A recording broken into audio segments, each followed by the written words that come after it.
नमस्कार साथियों, मैं doctor Manoj Ahuja Ahuja news channel में आपका हार्दिक अभिनंदन करता हूं। आहूजा न्यूज बुलेटिन देखने से पहले हम आपको बता दें, हमारा न्यूज चैनल कोई प्रोफेशनल चैनल नहीं है।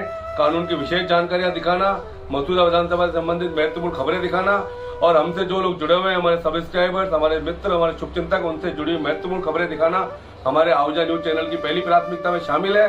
आप भी हमारे आहूजा न्यूज चैनल के सदस्य बने। अगर आपने हमारे चैनल को सब्सक्राइब नहीं किया है तो सब्सक्राइब करें। तो आइए देखते हैं आज की विशेष खबरें Ahuja news channel bulletin. Rajasthan की राजधानी जयपुर की अधीनस्थ अदालतों में पिछले 19 दिनों से तथा प्रदेश की अन्य अदालतों में पिछले 7 दिनों से न्यायिक कर्मचारियों के सामूहिक अवकाश पर रहने की वजह से न्यायिक कार्य ठप पड़ा है। कहीं न्याय के मंदिर खुल भी रहे हैं तो वहां न्यायिक कार्य पूर्ण रूपेण बंद है तथा मुकदमों में कॉमन डेट दी जा रही है, जिसके चलते न्यायालय में विचाराधीन लाखों मुकदमों में किसी भी प्रकार की प्रभावी कार्यवाही नहीं हो पा रही है। निर्दोष लोग जो जेल में बंद है उनकी भी कोई सुनवाई नहीं हो पा रही है, जिसके चलते आमजन में न्याय के मंदिर के प्रति आक्रोश बढ़ता जा रहा है।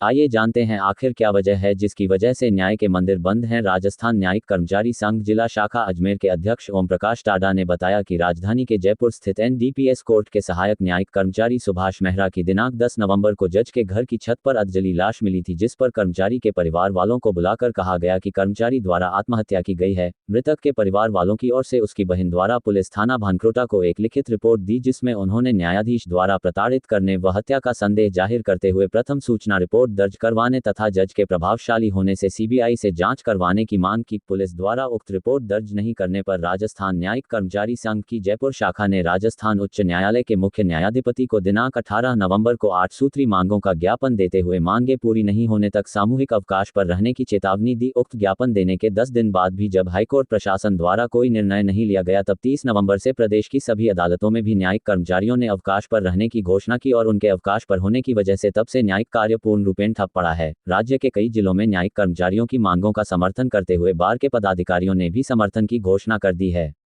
क्या है मांगे? प्रथम सूचना रिपोर्ट दर्ज हो, पीठासीन अधिकारी के खिलाफ विभागीय जांच की जाए, हत्या की सीबीआई जांच हो, हत्या के सबूत मिटाने वालों के खिलाफ कार्यवाही हो, जज के आवास पर रहने वाले भांजे की कॉल डिटेल निकलवाई जाए, चतुर्थ श्रेणी कर्मचारी को जज के घर पर काम करने को प्रतिबंधित किया जावे, पीड़ित परिवार को 50 लाख मुआवजा व एक सदस्य को नौकरी दी जावे, 3 वर्षों से दिए गए ज्ञापनों पर कार्यवाही की जावे। आखिर क्यों नहीं हो रहा है विवाद का निस्तारण? न्यायिक कर्मचारियों द्वारा जज के खिलाफ प्राथमिकी दर्ज करने का दबाव बनाया जा रहा है, जबकि कानून की मंशा के अनुसार सरकारी कर्मचारी व जज के खिलाफ प्राथमिकी दर्ज होने से पहले विभागीय पदाधिकारी से अनुमति आवश्यक है तथा सीबीआई जांच के लिए राज्य सरकार और केंद्र सरकार की सहमति आवश्यक है। वहीं कर्मचारियों का कहना है कि मृतक के शरीर को देखने से ही लग रहा था कि हत्या की गई है तथा सबूत छुपाने के लिए बगरू में पोस्टमार्टम करवाया गया। पुलिस और जज पर संदेह करते हुए कार्यवाही की मांग की जा रही है। एक और जजेज द्वारा कानूनी प्रावधानों की बाध्यता बताई जा रही है तो दूसरी और कर्मचारियों का कहना है कि उनके साथ अन्याय किया जा रहा है। ऐसे में इस विवाद को कौन निपटाएगा? कौन मध्यस्थता करेगा? आमजन की समस्याओं व विवादों को निपटाने वाली न्यायपालिका अपने कर्मचारियों को क्यों नहीं समझा पा रही है? आखिर कब और कैसे निपटेगा ये विवाद? मेरी राय में कर्मचारी की मृत्यु के कारणों की जांच होनी चाहिए और दोषी व्यक्ति के खिलाफ कार्यवाही भी होनी चाहिए। फिर चाहे प्रथम सूचना रिपोर्ट दर्ज हो चाहे मर्ग रिपोर्ट में निष्पक्ष कार्यवाही हो। डोमिनोज आहूजा एडवोकेट। मोबाइल नंबर तारांकन 9,413,300,227 9,414,434,927 तारांकन।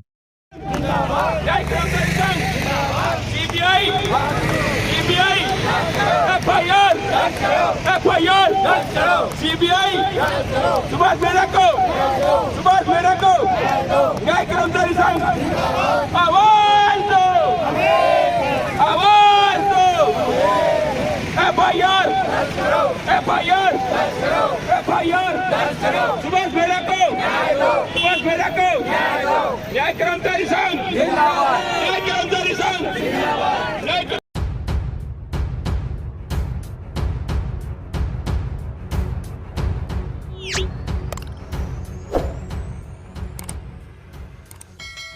दयानंद महाविद्यालय अजमेर एनसीसी की तरफ से बुधवार को सीपीआर क्रियाविधि प्रदर्शन कक्षा लगाई गई। रेड क्रॉस सोसाइटी के सचिव कर्नल केडी उपाध्याय ने सीपीआर के बारे में एनसीसी कैडेट को विस्तार से समझाया। उन्होंने बताया कि किसी भी प्रकार की दुर्घटना या बेहोश होने पर व्यक्ति को सबसे पहले आराम से लेट आए और उसके बाएं तरफ खड़े होकर अपने दोनों हथेलियां एक साथ जोड़कर उसके बाएं और हृदय पर रखें और उसे 30 बार अपनी हथेलियों से दबाव बनाएं। यह क्रिया 2 सेट में करें। जैसे ही उसे होश आ जाए उसे तुरंत अस्पताल ले जाकर उसकी जान बचाई। साथ ही उन्होंने सांप के काटने, कुत्ते के काटने व किसी जहरीली वस्तु का सेवन अगर गलती से कर लिया है तो उसे किस प्रकार प्राथमिक सहायता दी जाए, इसकी जानकारी भी दी। प्राचार्य लक्ष्मीकांत सर ने सभी कैडेट को एक जिम्मेदार नागरिक बनकर दूसरों की सहायता करने की प्रेरणा दी। CPR प्रदर्शन कक्षा में कैडेट ने बड़े उत्साह से भाग लिया और इससे संबंधित सवाल जवाब भी किए। कार्यक्रम के दौरान 2 राज आर्टरी बैटरी यूनिट से लेफ्टिनेंट दीप सिंह रावत, 2 राज नेवल यूनिट के सब लेफ्टिनेंट महावीर प्रसाद, 11 राज बटालियन के लेफ्टिनेंट संत कुमार उपस्थित थे। कार्यक्रम का संचालन लेफ्टिनेंट सोनिया जोसफ ने किया।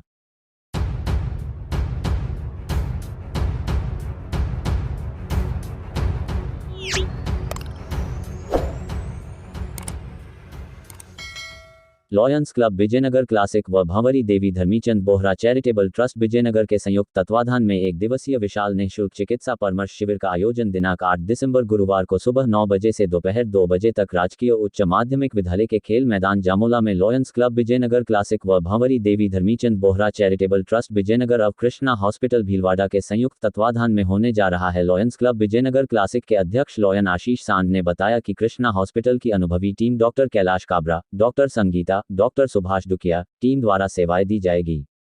इस कैंप में जामोला व आसपास गांवों के नागरिकों का फायदा मिलेगा।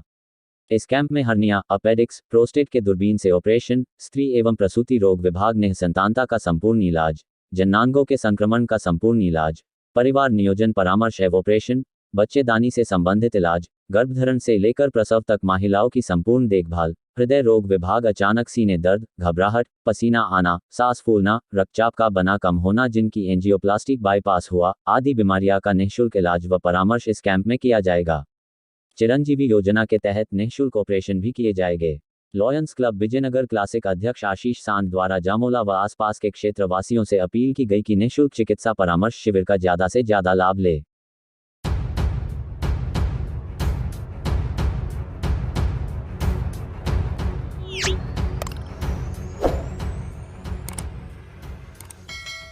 जिला बार एसोसिएशन के उपाध्यक्ष एडवोकेट अनिल शर्मा की माताजी स्वर्गीय भगवती देवी का सोमवार 5 दिसंबर को निधन होने पर उनका अंतिम संस्कार शहर के मौजधाम पर किया गया। उनकी अंतिम यात्रा में परिवार, समाज सहित शहर के सैकड़ों गणमान्य नागरिक मौजूद रहे। स्वर्गीय भगवती देवी शर्मा की व्यवहार कुशलता, धर्म के प्रति समर्पण भाव व समाज सेवा में अग्रणी भूमिका की वजह से तथा उनके पुत्रों के प्रति प्रेम भाव व समर्पण की वजह से सैकड़ों लोगों ने मौजधाम पहुंचकर मुखाग्नि देते हुए अश्रुपूरित श्रद्धांजलि दी। स्वर्गीय भगवती देवी ने धर्म के प्रति समर्पण भाव व मानव मात्र की सेवा की भावना को रखते हुए अपनी संतान को संस्कारित शिक्षा दिलवाकर समाज में महत्वपूर्ण ओहदे पर पहुंचाया। वरन अपने व्यवहार, कार्यकुशलता व धर्मपरायणता की वजह से परिवार, समाज सहित शहर में उनका विशिष्ट स्थान रहा है। स्वर्गीय भगवती देवी अपने पीछे पूरा भरा परिवार छोड़कर गई हैं। उनके पुत्रों ने अपने अपने क्षेत्र में अपना नाम श्रेष्ठ किया है। ज्येष्ठ पुत्र पुरुषोत्तम शर्मा आरटीओ एजेंट हैं तथा दूसरे पुत्र अनिल शर्मा एडवोकेट हैं तथा जिला बार एसोसिएशन के उपाध्यक्ष हैं। बुधवार 7 दिसंबर को स्वर्गीय भगवती देवी शर्मा की श्रद्धांजलि सभा शहर के कृष्णा पैराडाइस में रखी गई, जिसमें आज सैकड़ों की तादाद में उपस्थित श्रद्धालुओं ने उपस्थित होकर स्वर्गीय भगवती देवी जी की तस्वीर पर पुष्पांजलि अर्पित करते हुए उनकी आत्मा को मोक्ष दिलाने के लिए भगवान से प्रार्थना की। अधिवक्ता अनिल शर्मा सहित पूरे परिवार के सदस्यों को सांत्वना देते हुए हर संभव सहयोग का भरोसा दिलाया। वहीं परिजनों ने उनकी आत्मा को शांति के लिए भगवान के भजन कीर्तन का पाठ करवाया तथा श्रद्धांजलि सभा में उपस्थित मित्रों,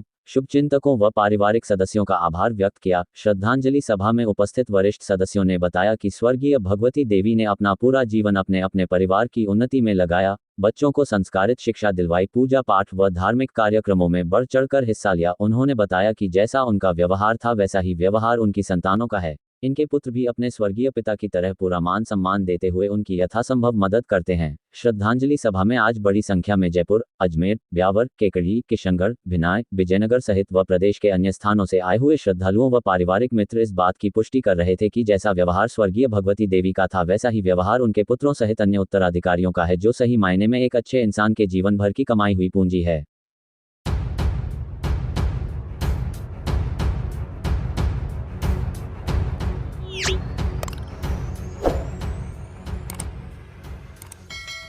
अजमेर देहात जिलाध्यक्ष व पूर्व विधायक देवीशंकर भूतड़ा के अल्प प्रवास पर विजयनगर आगमन पर भाजपा अजमेर देहात जिला कोषाध्यक्ष आशीष सांड के नेतृत्व में भाजपाइयों ने स्वागत अभिनंदन किया। देवीशंकर भूतदा ने बताया कि प्रदेश की कांग्रेस सरकार की नाकामी को जनता के सामने लाने के लिए भाजपा द्वारा जन आक्रोश रैली पूरे प्रदेश में निकाली जा रही है। राजस्थान की जनता में कांग्रेस सरकार के विरोध में भारी आक्रोश है और पूरे राजस्थान में ही नहीं बल्कि अजमेर देहात में जन आक्रोश रैली को जनता का जोरदार समर्थन मिल रहा है। उन्होंने बताया कि जन आक्रोश रैली को 18 दिसंबर को केकड़ी में भाजपा प्रदेश अध्यक्ष सतीश पूनिया संबोधित करेंगे। इस अवसर पर की तैयारियों को लेकर भूतड़ा द्वारा अजमेर देहात का दौरा करते हुए पूरे अजमेर देहात में पार्टी कार्यकर्ताओं की बैठकों का आयोजन किया गया और पार्टी कार्यकर्ताओं और आमजन को आगामी 18 दिसंबर को केकेडी पहुंचने का न्योता दिया। विजयनगर आगमन पर भाजपा के पदाधिकारियों ने होटल सांझ में स्वागत अभिनंदन किया। इस दौरान देहात जिला कोषाध्यक्ष भाजपा अजमेर देहात आशीष सांड, युवा मोर्चा पूर्व अध्यक्ष सतीश ओझा, पूर्व मंडल महामंत्री अमित लोढ़ा, भाजयुमो सोशल मीडिया जिला संयोजक ज्ञानचंद प्रजापत, मनीष वैष्णव, नगर पालिका पार्षद, विधि प्रकोष्ठ जिला संयोजक एडवोकेट शर्मा, आशापुरा मंडल उपाध्यक्ष विजय दग्दी, युवा मोर्चा मंडल अध्यक्ष गोलू पहलवान, शिवराज भाजयुमो मंडल उपाध्यक्ष पीरू साहू, सांवरलाल जानगिर सहित कई भाजपा पदाधिकारी एवं कार्यकर्ता उपस्थित थे।